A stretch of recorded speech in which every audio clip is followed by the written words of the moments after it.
Okay, we're going to look at Wigan at home to Aston Villa, 3 p.m. kick-off on Saturday in the Premier League. Talk about Wigan to begin with. Now, we've wrote them off a few times, saying, I think I said a couple of weeks ago, I think they're down. But credit to them, they've won at Bolton most recently.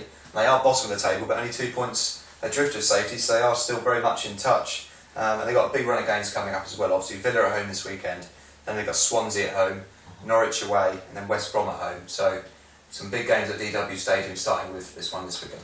Yeah, I think if there's something you've got to say about Wigan is they're always there fighting. They always surprise people. Everyone writes them off constantly, and they'll always come back with a fighting spirit. So credit where credit's due for that. They may be bottom, but like I said, they've hauled themselves right back in the race. And you got to bear in mind they're doing this without their lead striker, Hugo Rodallega, who's been sort of benched recently because he wanted to move away in January. So yeah. I mean, I've been impressed with Victor Moses. I think he's really stepped up and he sort of led the charge a little bit. So credit, but there's quite. Yeah, I think on speaking about Moses, I think Roberto Martinez said the only way we're going to keep him is if we stay up, and that's kind of credit to the quality that they think he's got.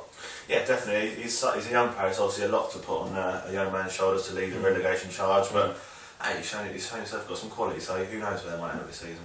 Okay, they're playing Villa this weekend. Talk about Villa quite a lot about it being a relatively boring season.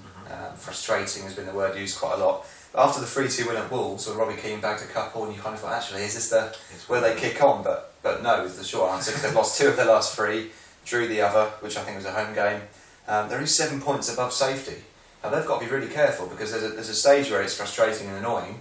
There's a stage where it's dangerously, towards the bottom half, because they've got Blackburn away after this. So if they fail to get a result at Wigan and maybe fail to get one at Blackburn, they're in a relegation battle. Yeah, I mean, I'd say those are 2 relegation candidates, so it'll be 6 points from teams below them, obviously cut that gap. It's such a frustrating case at Aston Villa, because they've got some really good players, Charles Nzogby, Stephen Ireland, obviously Robbie King, Darren Bent, Gabriel Bonhall. These are really good talented players and they should be higher up the league. Obviously that makes you look at Alex McLeish, which I've been a bit of a fan of his this season. I wanted him to do well, come in and sort of prove the doubt was wrong. But you're right, this season in danger of going a bit south. And 15th is not a good place for Aston Villa to be. Also, Richard Dunn, I think, is out for a few weeks, which is obviously they've struggled with him in the team this year, but he's a big player for them in terms of leadership if they do get dragged into it a bit more. Yeah, he's a big foundation at the back to build around.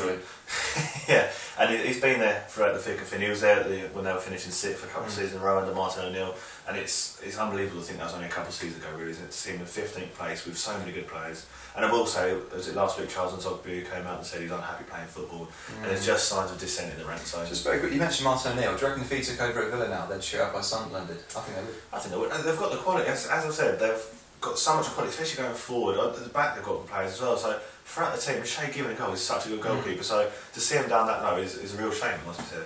Okay, let's go for prediction. Wigan at home to Aston Villa. I think it's going to be an away win. I think Wigan have struggled at home this year. They've actually got more points on the road. And I think Villa are due a win sort of to boost their season a bit. So I'm going to go for 2-1 to Aston Villa.